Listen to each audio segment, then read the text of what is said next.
I am live.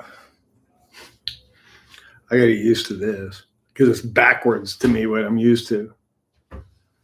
It takes about 5 minutes, you say? Yeah, it's still showing upcoming. Can you hear me? Oh, Okay, go ahead and can you hear me? I don't see the volume. Oh, yeah, there it goes. I can see it now. It might be a little messed. Oh, I don't know. Yeah, no. Okay, good, good, good, good, good. Hello, world. I don't care about that. Get off of my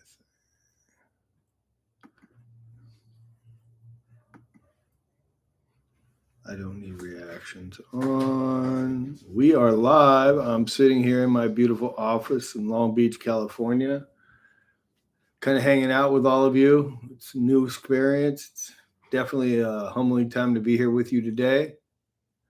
Hopefully, folks will show up. I sent out a lot of invites. We'll see. This is all a new experience. As an addiction professional and a recovery provider for many people that I work with privately,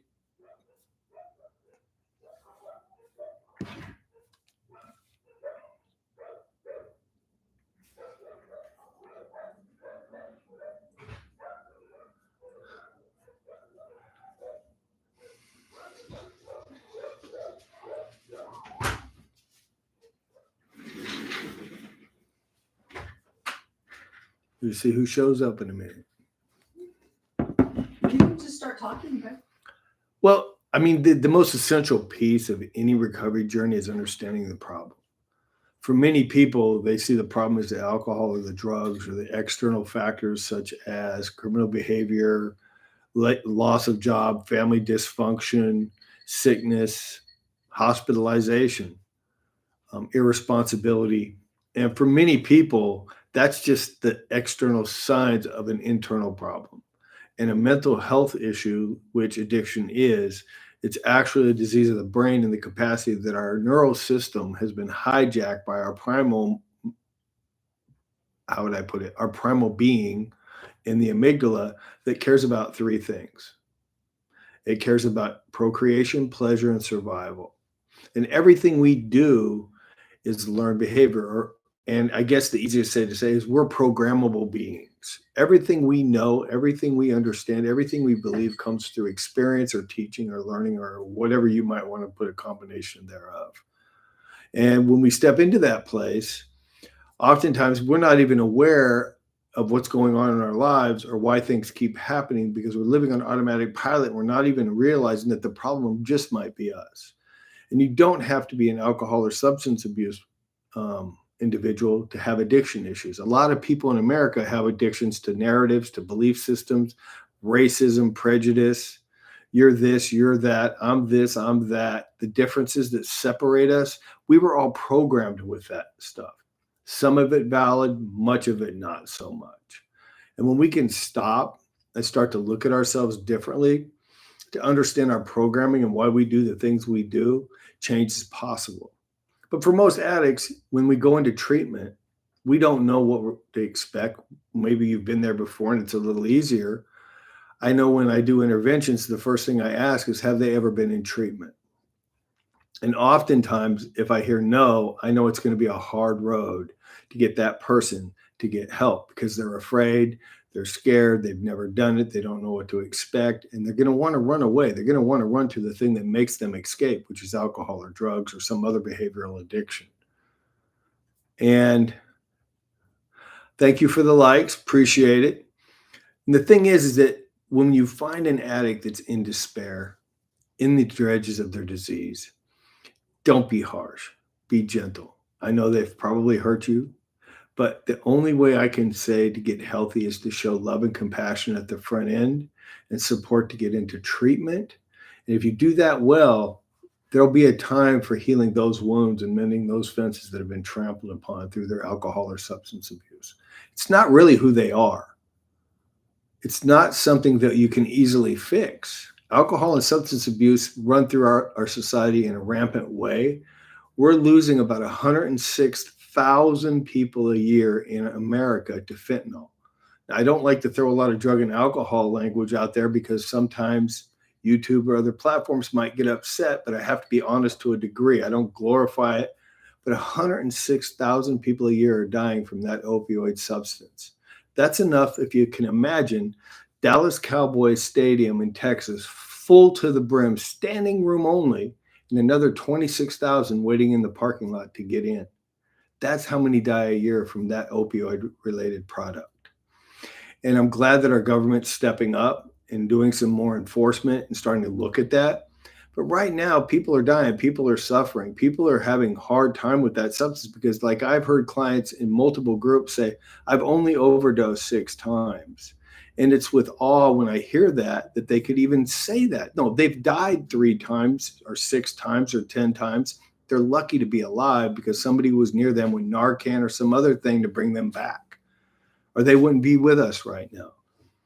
And for all those 106,000 people that die annually, that's 212 parents that lost a loved one, not counting brothers and sisters and relatives and husbands and wives and grandparents and community. It's a serious problem. And so when we start to want to judge or hold a stigma toward alcohol and substance abuse, we're limiting ourselves. My suggestion is let's have a conversation about what the problem is and how to help fix it, if fix is the right word. I would say that it begins with some education, understanding that addiction is a disease of the mind, that once a person moves from social use through the abuse, which is usually to cover up feelings or emotions or cope with anxiety or stress, that oftentimes they become dependent on it, and it moves from abuse to dependency. And as it goes from social to abuse to dependency, so does the need for more. And in the brain, in the amygdala primarily, I'm sure I'm going to do 3rd grade level with a lot of folks so you can understand this. Once the brain actually gets to a place of dependency, the substance isn't about pleasure anymore. It's about survival. I have to have it. And it doesn't matter if mom, dad, the police are standing in front of you, or there's a potential for threat. You're going to do what you have to do to get that substance. And that's when we're in full-blown addiction. And sometimes, and maybe the only time that they will ever get help is through an intervention or a life situation, whether it's being locked up or a serious injury, and hopefully not death. That's how serious it is. And when we can intervene in that beginning stage, maybe you're home and you're a parent. It's cute. My kid smokes a little pot. I give him a few beers on the weekend with his friends. It's no big problem. A lot of us as alcoholics and addicts started out that way and ended up not even understanding that it went from social having fun to dependent, isolated, committing crimes and doing ugly, horrible, treacherous things to support our habit. It's not that innocent of a thing. And I'm not saying everybody's an addict either. Somebody actually chimed in on one of my posts the other day and said, what if I just enjoy it and the way it makes me feel? And there are a lot of people that can drink, smoke pot, or do whatever, and they go to work the next day and they're perfectly fine. But if you're anything like me or many that I work with or that I know personally and I call friends and family, if you can't and it's become a problem, help is available. You may not just be doing it because it makes you feel better. Actually, it does. My apologies. A good friend, never met him, but I call him a friend of the spirit, Gabor Mate, in one of his most recent TEDx, I believe it was, he said, people use drugs or alcohol because there's a solution to a problem. The problem is that I want to obliterate a sense of self so that I don't exist. I don't want to feel. A lot of times that's from trauma, pain, anxiety, fear, whatever that might be. But when we get to that point and I'm using a substance to escape that, it's almost like that substance becomes, I'm so dependent, I have to have it. And I would almost do anything to get it. Me personally, as you saw from the photo, at 19, I went to prison. I know, my innocent little self.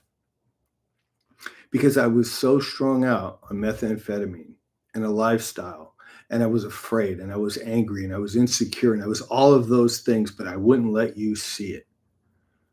I hid in alcohol and substance abuse and in a lifestyle that helped me escape being that little bastard kid that grew up without father with a mom that was a drug addict alcoholic.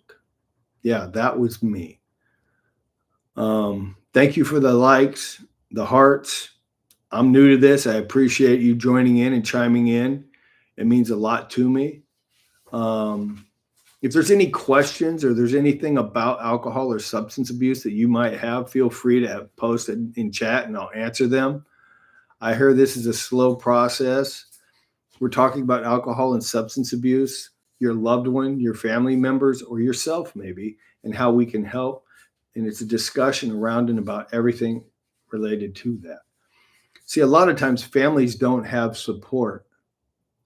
Let me go look. I don't see my support in here.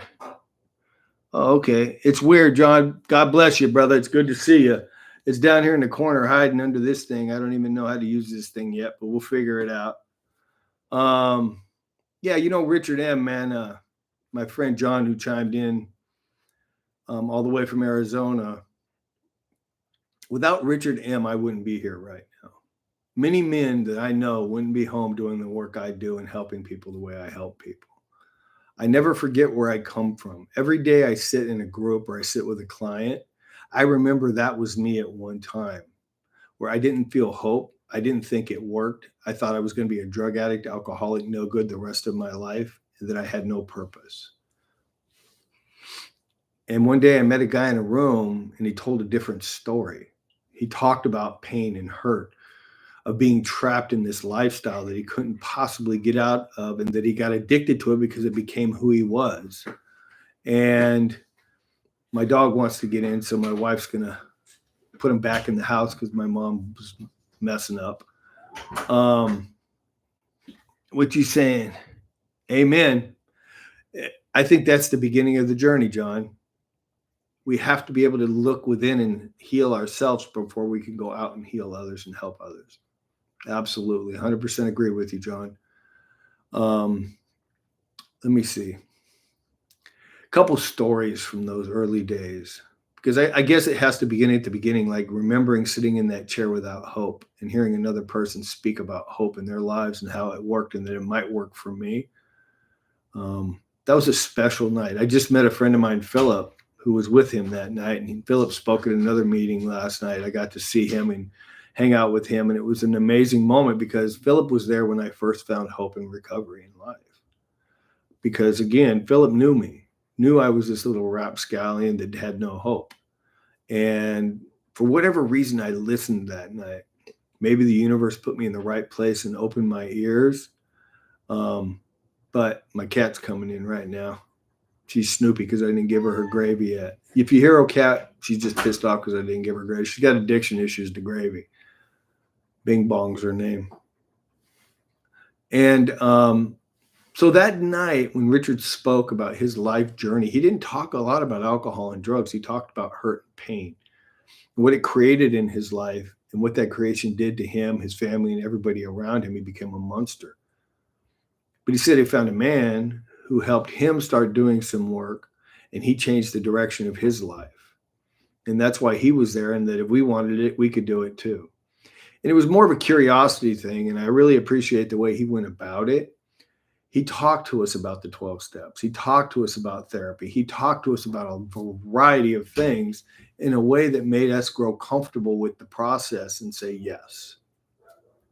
And I would say saying yes was a very difficult choice, to surrender my will and what I thought worked for help from another human being that knew something I didn't. And I liken it to if I had a heart problem and I went to a heart surgeon for heart surgery, I wouldn't tell the heart surgeon how to do his job. I would trust him. I would follow his directions, and my health and my life would depend on it. And if you really want to be honest, those people that struggle with alcohol, substance abuse, or lifestyle issues in an addictive form, you almost have to come to that same point, at least with your alcohol and your substance and the way you're living your life. Hopefully that makes sense and you can connect with it and it resonates. But for everybody else, sometimes it's not the alcohol or the substance. Maybe it's an addiction to a narrative or a belief system. If you were raised by a father that said, don't show emotion, men don't cry, and you grow up and you have to stifle your emotions and your feelings, and you're taught that aggression is the answer to that, guess what kind of a life you're going to have?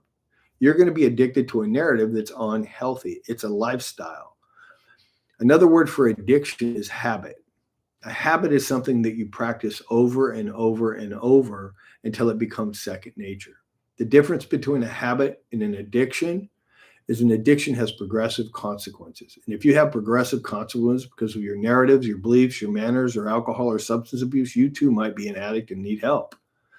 This isn't a place of judgment. This isn't a good or bad or right or wrong. This is where we come to have a conversation and work together and help one another. Any questions? I see a few people chimed in. I know this is going to be a slow process of building this. I love my wife for pushing me to do this. Thank you, Lisa. She's amazing. She supports me in everything I do. And sometimes I'm lazy as hell, but she's there for me. Yeah. Let me think of something good to talk about since nobody has any questions.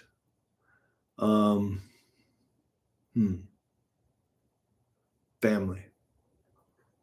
A lot of my work right now is focused towards family and helping them navigate this process. For many of you moms and dads out there, witnessing your son or your daughter go through the hell of alcohol and substance abuse is heartbreaking.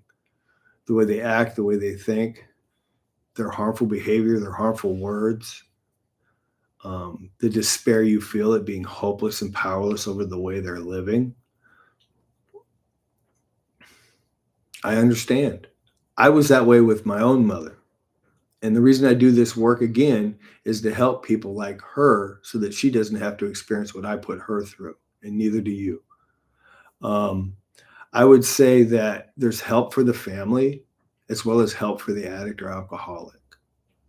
John says, yes, he talked to us in a language we understood, the lifestyle addiction, but he was an even better listener. You're bringing me to tears, Lance. Reminds me of our talks on the prison yard. Amen. Amen. You know, we don't forget where we come from, and I don't regret it. I regret the people that were hurt by my lifestyle, but the lessons I learned were invaluable to help people I work with today. It's interesting. I work at a first responders place with firefighters, veterans, police officers, sheriffs, SWAT members that have alcohol and substance abuse problems. And I tell them, never forget the guy in the back seat might beat the guy in the front seat one day. And they all laugh because they respect me because I respect them today. I don't play cops and robbers. We're people with problems. We're people trying to live the best life we can. And nobody's perfect. It's a journey of getting better every day.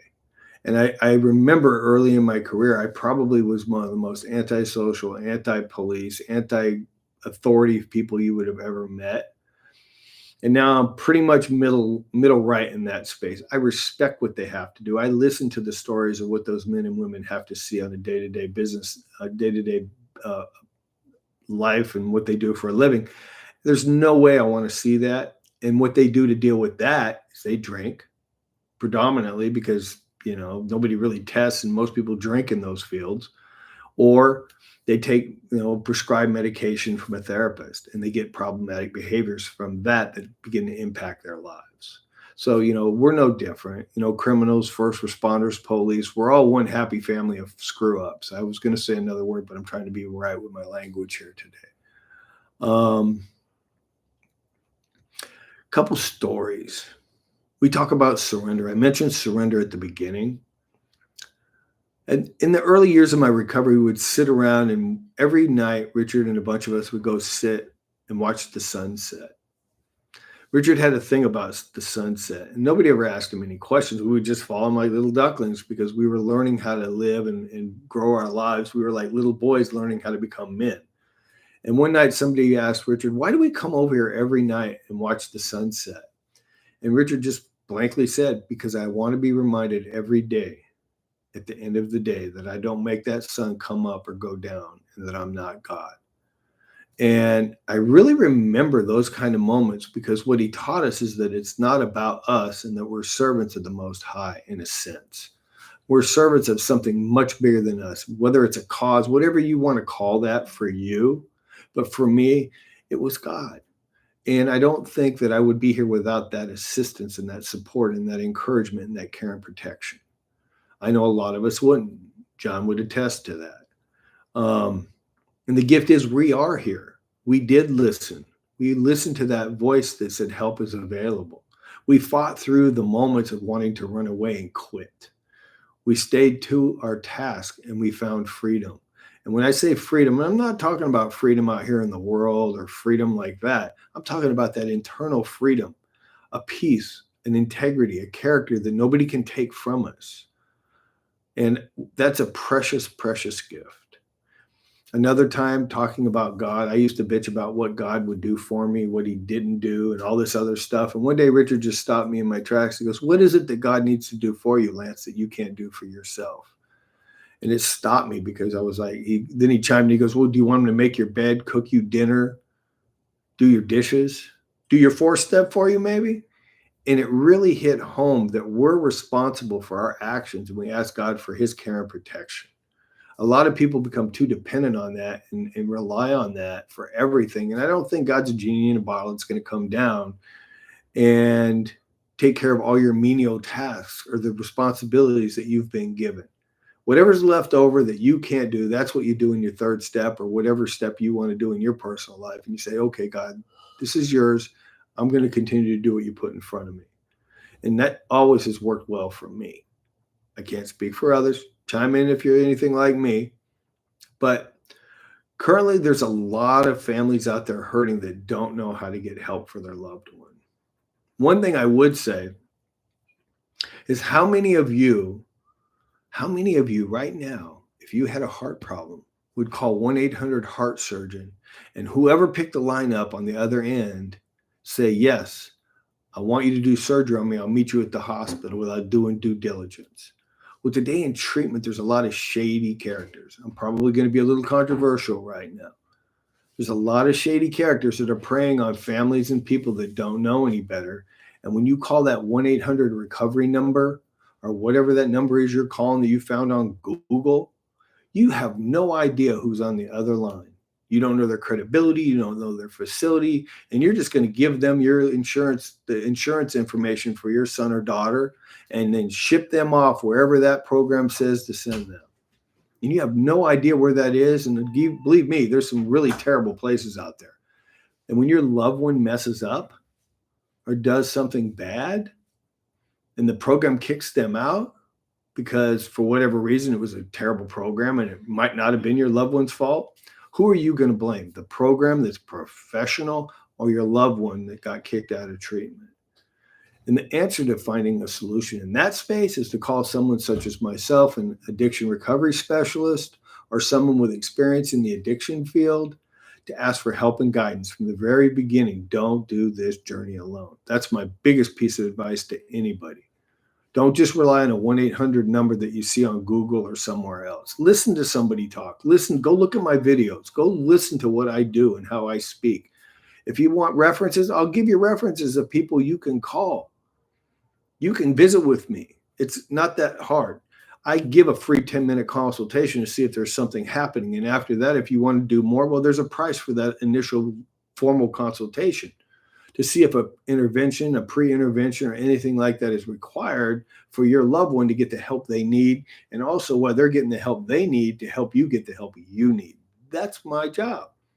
That's why I do what I do, because I know a lot of families are lost when it comes to alcohol and substance abuse, and they're just crying out for help in any way they can.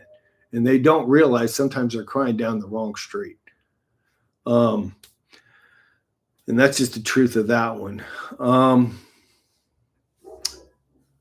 How does childhood trauma impact us as adults? A bit of my story. As a kid, I was raised without a father. My mom was an alcoholic addict in the 1960s during Haight-Ashbury in Northern California. My earliest memories were being home with my little dog, Duchess, a dachshund dog, in the middle of the bed, in the middle of the night, in the dark, wondering if mom was ever going to come home. I remember being scared, afraid, unsure, And that's where I lived. That's what I grew up in for many, many years as a young boy. From my earliest memories was 4 to 6 years old in that space. And I had to learn how to cook potatoes and make pancakes and things like that, or I wouldn't eat because mom would be gone for 2, 3 days sometimes. And it sounds crazy to say that now because I've had my little niece was what 3 or 4, 5 years old when she lived with us. I can't imagine leaving her home for 2 or 3 days alone with a dog to figure it out. And I don't judge my mom anymore because she was doing the best she could in a sick situation in her own life.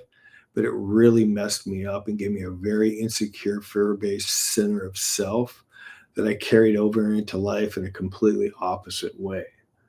Because I was always that little different bastard kid. I had ADHD. I got into a lot of problems with people. I got kicked out of school in kindergarten for hitting a kid with a block because I didn't know how to socialize because I didn't have a lot of friends. And the friends I did make were kind of rabble rousers a little bit. We always got in trouble together. I think I spent more time in the principal's office than a classroom. And around 6, I remember my friends used to play around a pinball spot around the corner at the Greyhound bus station. And I never had money. I had to mooch quarters off of my friends or they'd give me an extra game, but I never had money or things like they did. And it only reinforced that little bastard space within my being that I was different. I wasn't good enough. I was unloved. I was unwanted. I didn't have what other kids have. I didn't have a family, you name it. In a little kid's mind at 5, 6, 7 years old, that was a pretty condemning place to live in. And I didn't even know what those words were then. I was just feelings and experiences. And one day coming home from school or wherever I was at, there were some Coke bottles in the yard nearby my home. And I don't know if you remember the Coke bottles, but they used to come in racks. And I knew that those equaled money because I'd taken those to the store for my mom before in a similar fashion to get money for her.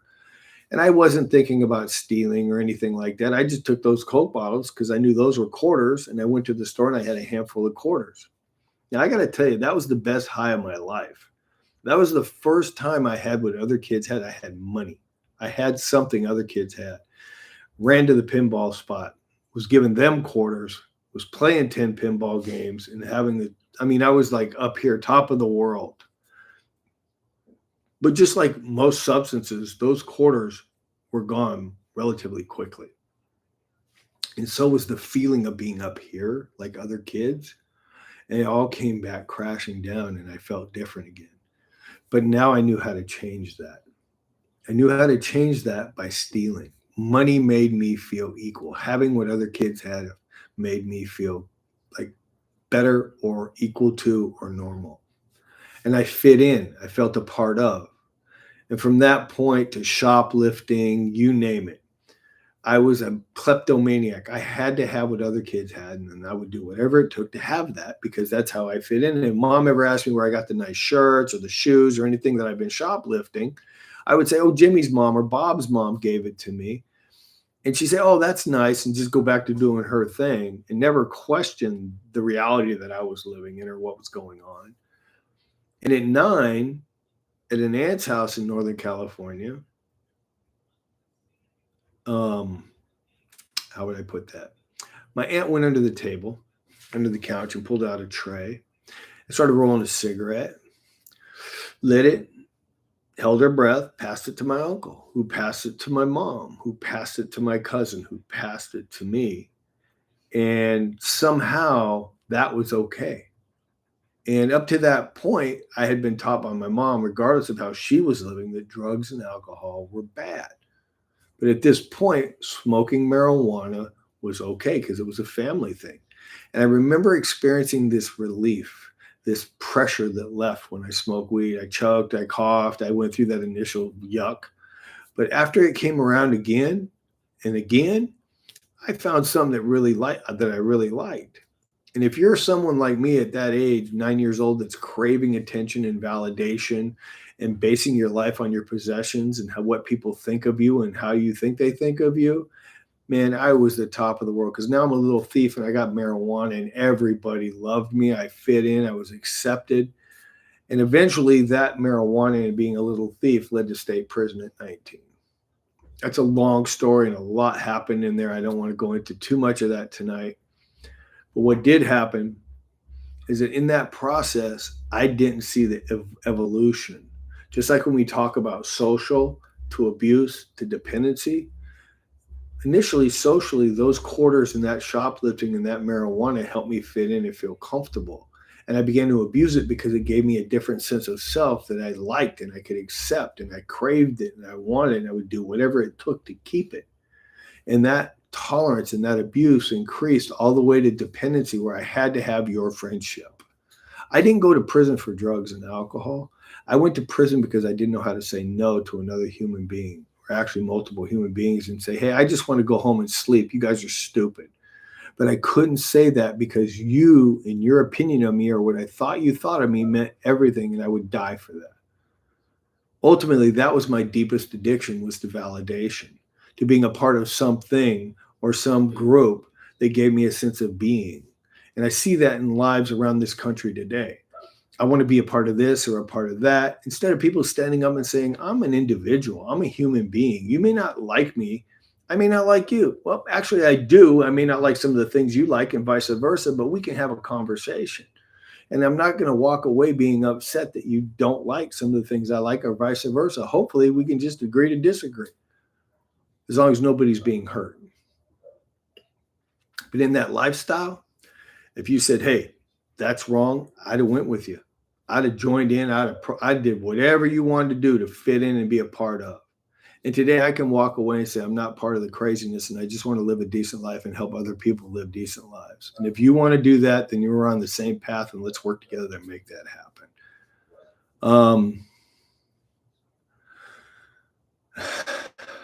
What else? Not sure how far I'm going to go longer tonight. Just want to get my feet wet at this process, and then we'll come back again tomorrow night. It's kind of warm in here right now. I'm under the spotlights.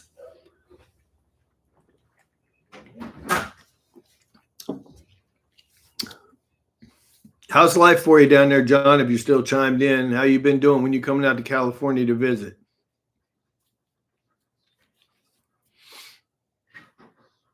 My mother-in-law let the dog out again. I could hear him scratching on the door. Come on in. Who is it? Which one is it? It's the cat. Cat got no rules. Come here, Mama. Come here. She's looking at me like, nope, I ain't getting caught like that.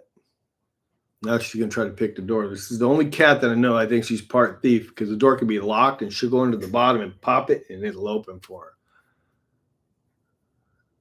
her. What's another good story?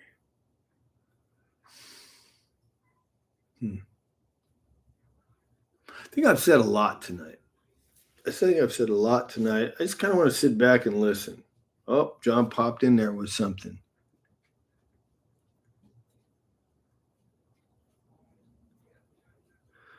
Yeah, I understand, John. No judgment. Maybe not the sharpest stuff in life, but I get you and I love you, and I ain't tripping on none of that nonsense. I'm glad you're on the right path again and doing well. I miss you. Give the missus my best. I don't know where I'm going to be one day or the other. I could be getting a call at any given time to be anywhere in the country, working with a family or their loved ones. Right now, life is a blessing to get to do the work I do. When I step into a place, like I did an intervention a while back with a family whose son was smoking 3 to 5 grams of fentanyl.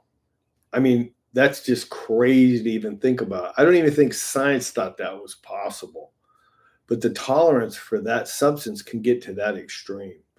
And we're doing the intervention, and I sat with the family and I talked with them like for 2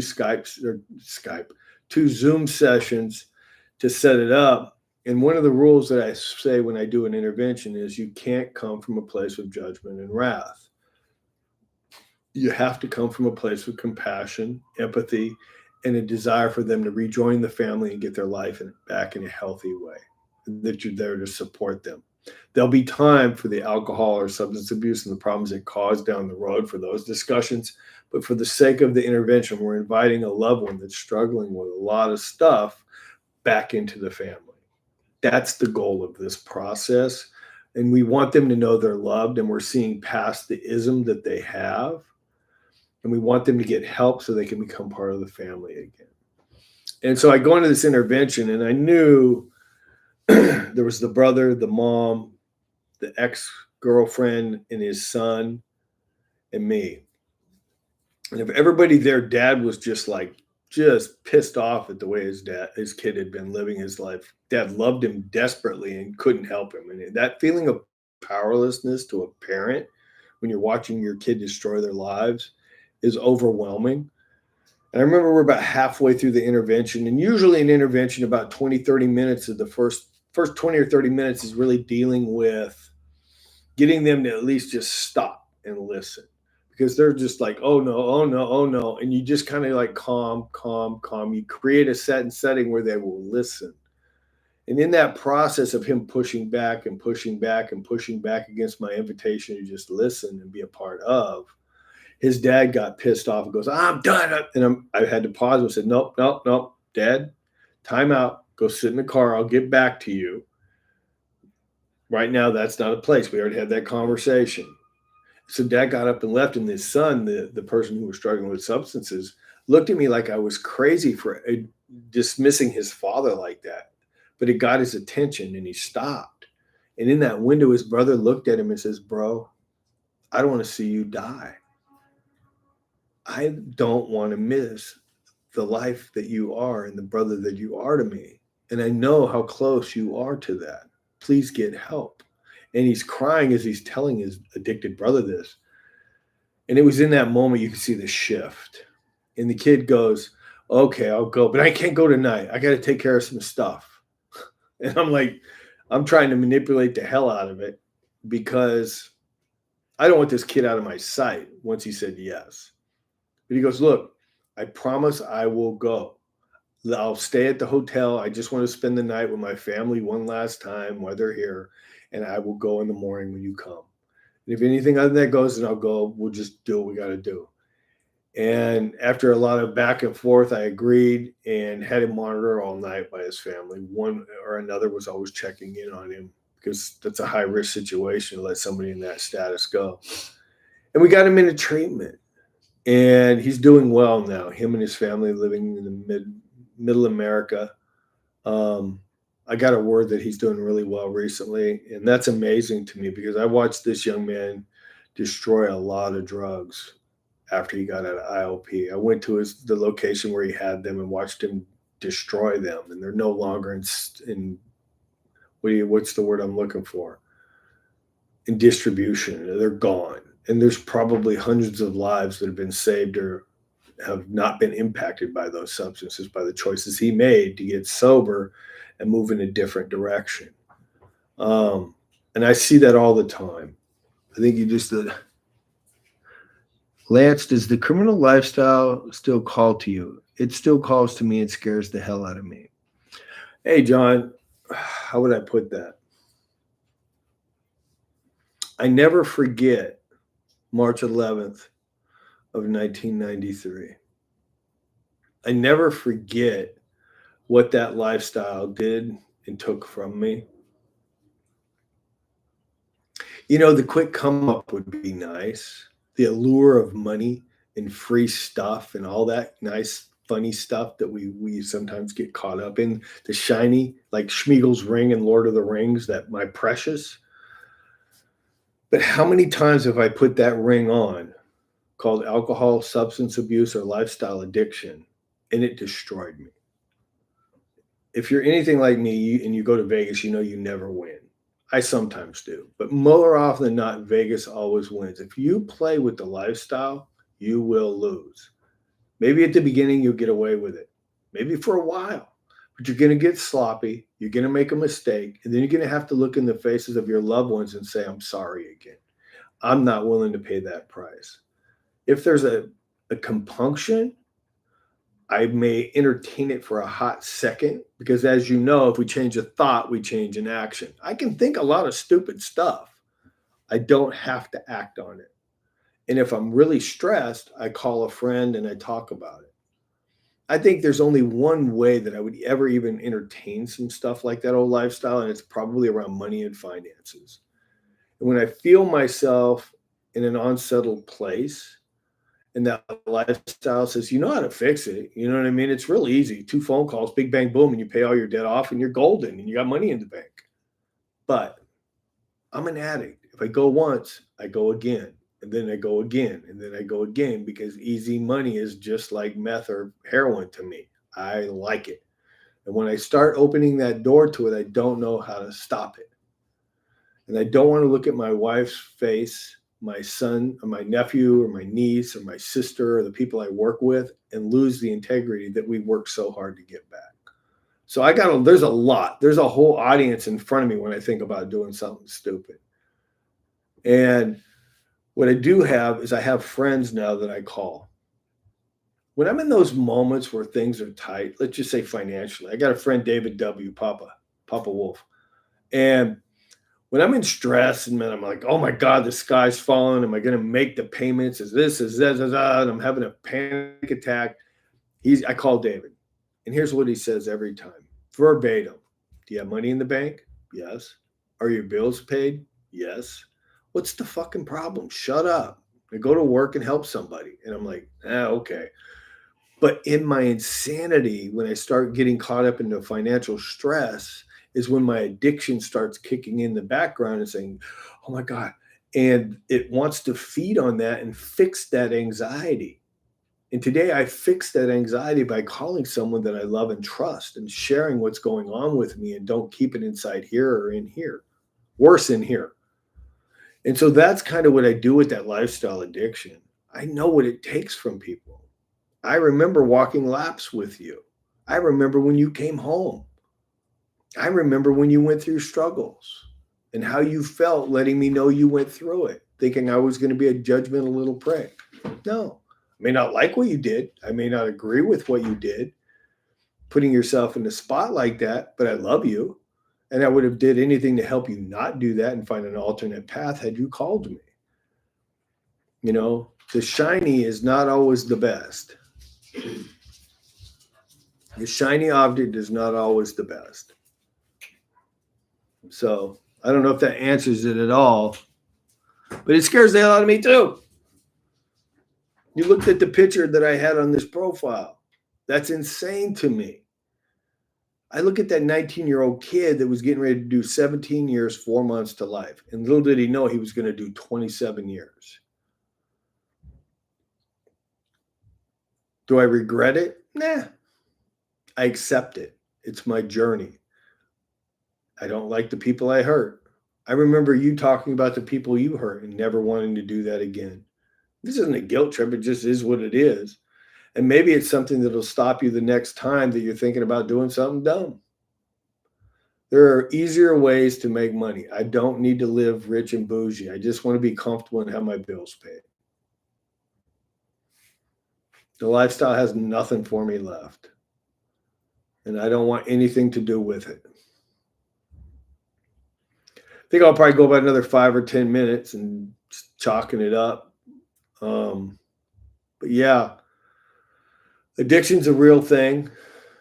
Problems are a real thing, and it's bigger than drugs and alcohol. It affects families, loved ones, employers. Billions of dollars every year are lost or paid to entities for people that struggle with alcohol and substance abuse. Millions die every year. I mean, right now they're saying just tobacco, which, because they paid off Congress, is responsible for over 400,000 deaths a year. Opiates, 106 just with fentanyl a year. So what game are we playing? And is that somewhere where I want to swim? Probably not. Well, it's 6:45. I love y'all. I love you, John. It's the first go at it. We'll come back and try another time. But until then, I appreciate you all. I love you. Stay out of trouble, John. Give me a call anytime you need me. You know I'm here. And again, I'm Lance Wright. I'm an addiction recovery specialist. I do everything from pre-interventions to aftercare. And if you have a loved one or a family member or an employee struggling, don't call 1-800-treatment. Call a professional. Look at my credentials. Look at my life. Look what I've accomplished, and call me. DM me. Get a hold of me. I will point you in the right direction, or at least give you over to somebody that's going to help you properly. Absolutely, Brother John. Talk soon. And with that, I bid you adieu. God bless and keep you always, and know you're special and loved. Peace.